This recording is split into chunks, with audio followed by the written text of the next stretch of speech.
Mate, what's going on at Liverpool? I know, it's mental. It's really good though. So Salah's been left out of a team against Inter Milan. Do you see his interview? Yeah. Basically saying close friend on the bus. I'm going to ask you, right, as a player, should you come out and do an interview like that in public? It depends. It depends what he wants. If he wants to move, then I think he should. So you're going to be one of those players. No. Where if you make it, you're going to think that you can come out and force a move like that. No, you shouldn't do it. You shouldn't do it. Just digging yourself that hole. He shouldn't do it. But I think from his point of view, he probably might feel as though he's thrown under the bus. And if he's a bit why does he feel like he's thrown under the bus? I don't know, because he's a bit of a scapegoat for like with the media and stuff like that. People saying, "Oh, they're not playing as good because of Salah." But if that's the media, why is he saying it's Liverpool then? He also said about his relationship with the manager, so that might also be a factor. Right, so it could be a bit of a Ronaldo situation at Man United with Ten Hag. So because he came out and did that interview with Piers Morgan, didn't he? Yeah. Uncensored. So it could be a bit of that. So he's wanting to get a move. And I know Saudi are interested in him. So do you think he'll go in the January transfer window? He's got to, because he won't play. Didn't you tell me that he'd said something about his family? Yeah, he told his mum and dad to come to the Brighton game. So I think that's his last game before the international break or AFCON, because they go to AFCON in a week. So right, and then that's then the January. So you think that could be Salah's last game? Yeah. Right. Listen, even as a Man United fan, I can appreciate what Salah's brought to the Premier League. I think he's been awesome, outstanding. But I don't know if you remember, going back a couple of years, people started getting a bit carried away talking about putting him in that same bracket as Ronaldo. Yeah. But it just goes to show you longevity of Ronaldo, what he did for so long. You know, Salah's been great for a good 6-7 years or whatever, but he hasn't held on to it, and he hasn't. Yeah, but then would you not say that last season his numbers in goals, I think it was 29 league goals, and the way he was performing, he was just like out excelling. Oh yeah. But then even this year, I think it was they showed a stat earlier on in the day, but in his games he's actually covered more distance than he did last year when he's played. Yeah, I'm not saying, I'm not knocking him as a player, but what I'm saying is when what happens is people have a good little period. Yeah. And then they start comparing them to absolute all-time greats. Yeah. And that's where you've got to be careful. Don't put them on too much of a pedestal, because, like I said, longevity of your Ronaldo and your Messi's, they're on a different level. Yeah. And then Salah's on the next level. It's like Haaland for me. Haaland, he's got the potential to be like he's got the potential to be the best. You know, the best goal scorer there's ever been. Yeah. But he's got such a long way ahead of him, and you've got to keep that consistency. Year after year after year. I guess it's only the start of his career in a way, isn't it? Because he's only young, so it's like he's got to keep it up for years on years and years. He's I look at him, they're the best of their time right now, and it's only after time that we're going to say. Yeah. Listen, Salah's had a brilliant run. I don't know if it's 7-8 years that he's been outstanding. Yeah. And now obviously he's had that dip. He's got to a certain age. What is he, 33 or something like that? He's had that little dip now. He did us last season as well, but I don't know if it was it last season or season before. It wasn't great, and then when his contract negotiations come, they were banging in goals left, right, and centre, playing brilliant, a bit like Rashford at United. Yeah, that's a good point, to get that contract, and when they get the contract that they've got, then all of a sudden there's a bit of a slump, and then with the pressure and the criticism, then the slump seems to have got a real grip. Sort of going away from Salah, but do you think just this year as a whole, Arne Slot's tried to do too much to mould the team into his? Well, obviously we're not privy to what's going on in the training grounds and stuff like that. But I've got to say, last season he won the league, which was unbelievable, phenomenal, right?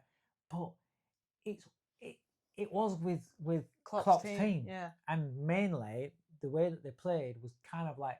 I know he settled it down a little bit, but it's still Klopp's team. Klopp's way, wasn't it? Now this season, he'll have gone away from that. The team's played in a different way. Yeah. He's brought his own players in. Spent what is it, $500 million? Nearly, right? Nearly $500 million. So it's kind of like falling flat on the face. But you've got to think. For me, the the tragedy with Diego Jota has Yeah. got to have played a massive part because Yeah. he's a massive personality in that change room. Yeah. Everybody loved him. Yeah. And grief and distress like that, you can't Get away from it. Yeah, you can't underestimate it because it will affect people. Now I know they got off to a good start, but it might have taken a toll later on. Yeah, because I think they got off to a good start, but I think it's like, right, let's do it for Diego.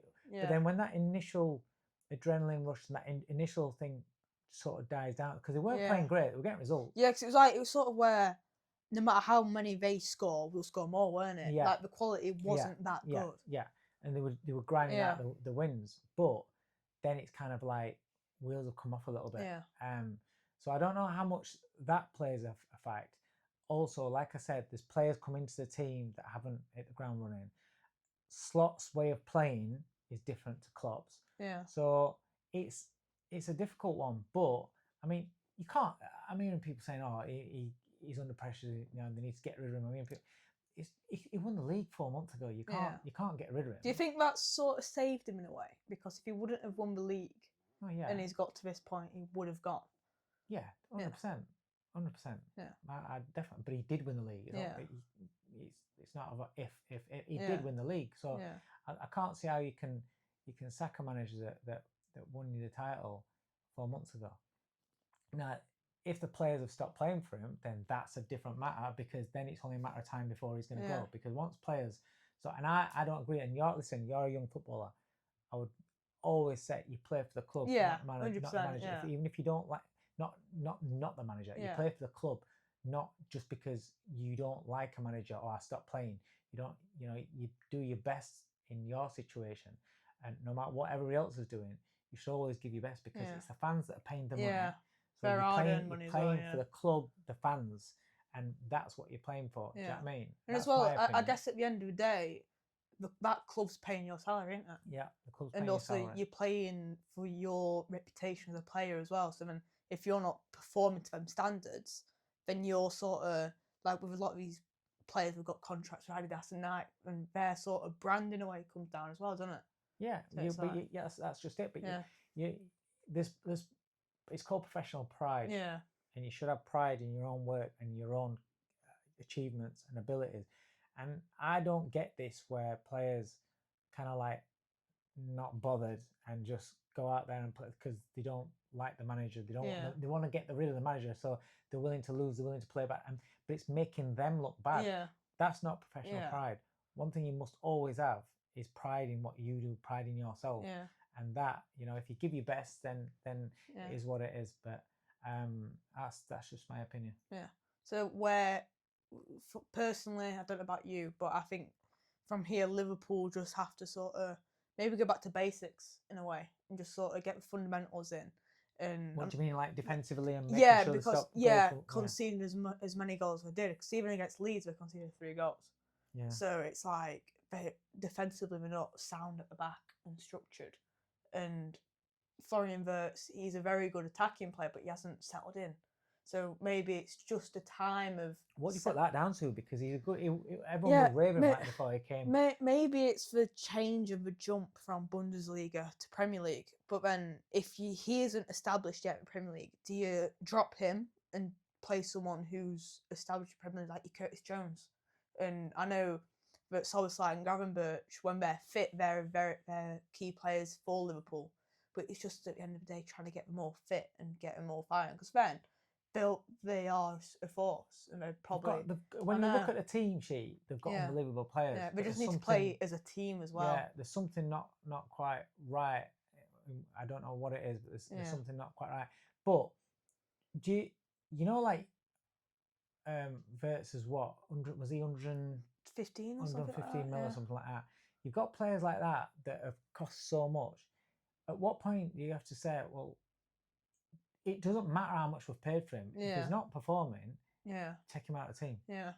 I think you've got. It's got to happen for the team, hasn't it? Really?